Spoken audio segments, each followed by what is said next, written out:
दरअसल दोस्तों कैसा हो कि आप किसी बड़ी सिटी में रहते हो जैसे कि दिल्ली, मुंबई या फिर बेंगलुरु जैसी, और आपने अभी भी 50-60 लाख रुपए खर्च किए और एक लेजेंडर लिए 4x4 manual diesel. But here the same thing, अगले दिन आपको न्यूज़ मिलती है कि आपकी सिटी में डीजल गाड़ियां जल्द ही बैन होने वाली है, तो आप उसे ज़्यादा समय तक नहीं चला पाओगे। तो आपको कैसा लगेगा?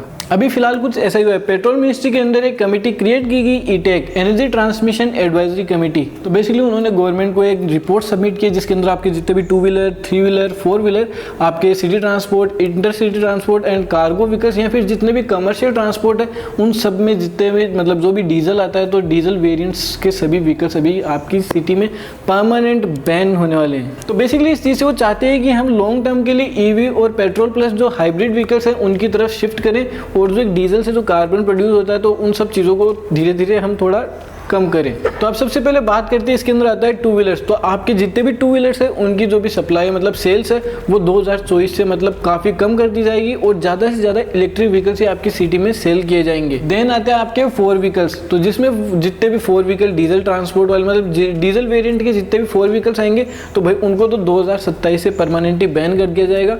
जैसे कि हमारे जो BS4 से डायरेक्ट हम BS6 पे आए थे कि कंपनी ने रूल निकाला था कि BS6 के व्हीकल्स ही अब अवेलेबल होंगे, BS4 के आप मतलब कि जो डीलर्स है वो बेच ही नहीं पाएंगे, बना ही नहीं पाएंगे। देन अब आते हैं 4 व्हीकल्स की तरफ। तो इनका सीन कुछ ऐसा है कि आपको एक लिमिट दी गई है कि आप सिर्फ 2027 तक अपने डीजल व्हीकल्स को चला सकते हो, लेकिन 2027 के बाद ये टोटली बैन हो जाएंगे। बड़ी सिटीज़ के अंदर आपको फिर EV वगैरह यूज़ करना पड़ेगा। अब इनसे मेनली जो फ़र्क है वो ये पड़ेगा कि हमारे जितने भी डीजल व्हीकल्स है उनकी जो रीसेल वैल्यू वो काफ़ी कम हो जाएगी। अब जैसे कि हमारी काफ़ी ऐसी गाड़ियाँ जैसे कि फॉर्च्यूनर हो गई और भी काफ़ी सारी गाड़ियाँ जो कि बड़ी बड़ी गाड़ियाँ हैं, इनोवा या फिर महिंद्रा की, तो भाई सारी गाड़ियाँ जिंदा ही डीजल पे, क्योंकि भाई डीजल ही तो गाड़ियों को मेनली जान देता है। पेट्रोल तो मतलब वो पिकअप, टॉर्क, पावर वो सारी चीज़ें तो वो दे ही नहीं पाता। तो मेनली यार जो गाड़ियाँ जिनको भाई सही में ताकत की ज़रूरत है उनका तो मतलब यहाँ पे खेल ख़त्म ही हो जाएगा। पेट्रोल में भाई वो मतलब जो पावर टॉर्क प्रोड्यूस करता है डीजल वो कभी पेट्रोल दे ही नहीं सकता।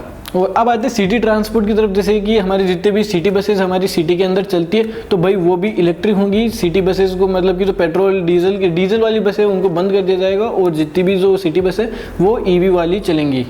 अब आते हैं इंटरसिटी ट्रांसपोर्ट, मतलब एक शहर से दूसरे शहर में जो बस जाती है तो यार वो ये सब चीज़ें कैसे करेंगी, क्योंकि भाई EV की एक लिमिटेड रेंज होती है, उससे ज़्यादा वो मतलब नहीं चल पाती और फिर चार्ज होने में काफ़ी टाइम लगता है। तो यहाँ पे एक नई टेक्निक यूज़ की जाएगी, काफ़ी सारे 2 व्हीलर्स में ऑलरेडी वो की जाती है, वो होती है बैटरी स्वैपिंग। आपके पास एक्स्ट्रा बैटरी रहेगी। अब देखो बैटरी बसेस की तो यार काफ़ी बड़ी होंगी, तो यहाँ पे सीन कुछ ऐसा होगा, मतलब आप बैटरी को डिस्कनेक्ट कर सकते हो, मतलब डिवाइड कर सकते हो टुकड़ों में। आप बेसिकली जो सिस्टम हो कपलर वाला रहेगा, जैसे कि आपने 2 बैटरीज पास में रखी, उनका कपलर कनेक्ट किया तो वो बड़ी होगी, फिर इसे आप 3rd बैटरी कनेक्ट करोगे, उनका कपलर कनेक्ट करोगे, तो ऐसे करके आपकी जो पूरी बैटरी है वो बन जाएगी।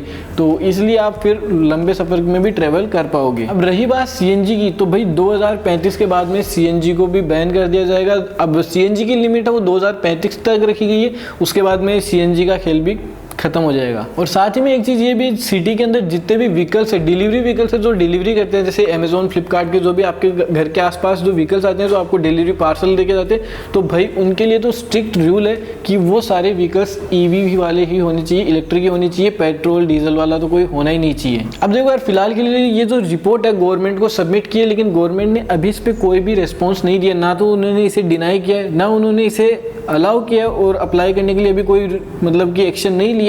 लेकिन जो मतलब कि न्यूज़ निकल के आ रही है कि ये रिपोर्ट है वो एक्सेप्ट होने वाली है, क्योंकि सबसे पहले ईटेक ने उन्हें सबमिट की थी BS6 की रिपोर्ट जो कि एक्सेप्ट हुई थी। उसके बाद में जो दिल्ली के अंदर जो रजिस्ट्रेशन वाला खेल चला है कि मतलब डीजल व्हीकल्स आप सिर्फ 10 साल के लिए चला सकते हो, तो वो भी इन्होंने ही रिपोर्ट सबमिट की थी और वो भी अप्रूव हुई थी।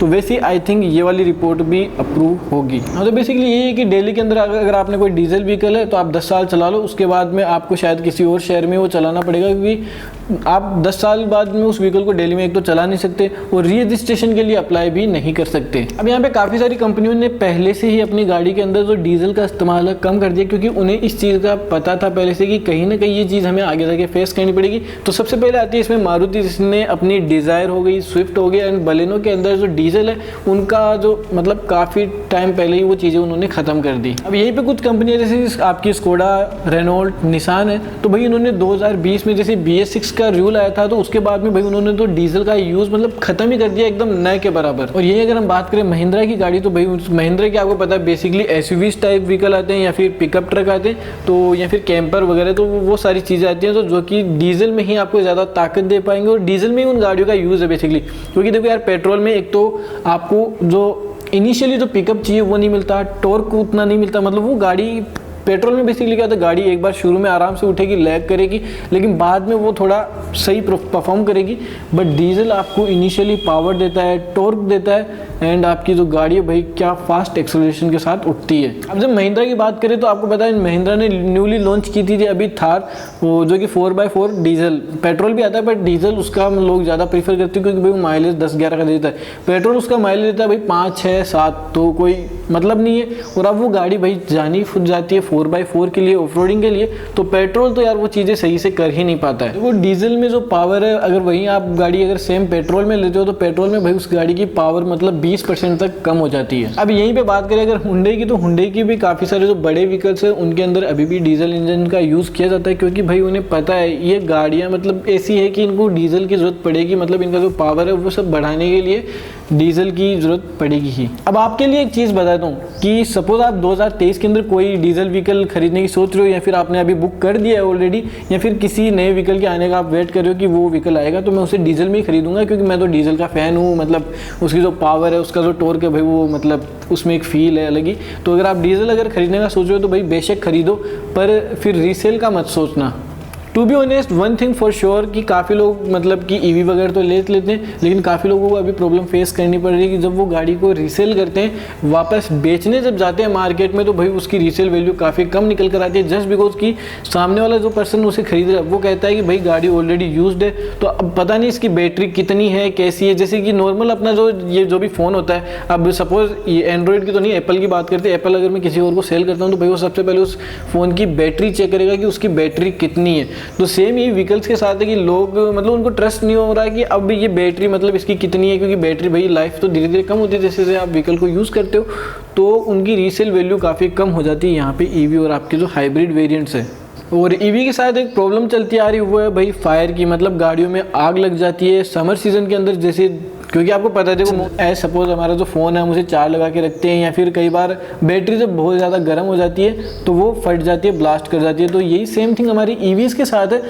EVs को आप मतलब चार्जिंग में तो वो चीज़ उतनी नहीं हो रही, लेकिन गाड़ी में नॉर्मली चलते चलते आग लग जा रही है, गाड़ी खड़ी है फिर आग लग जा रही है जस्ट बिकॉज वो बैटरी में अब क्या ही सीन होता है।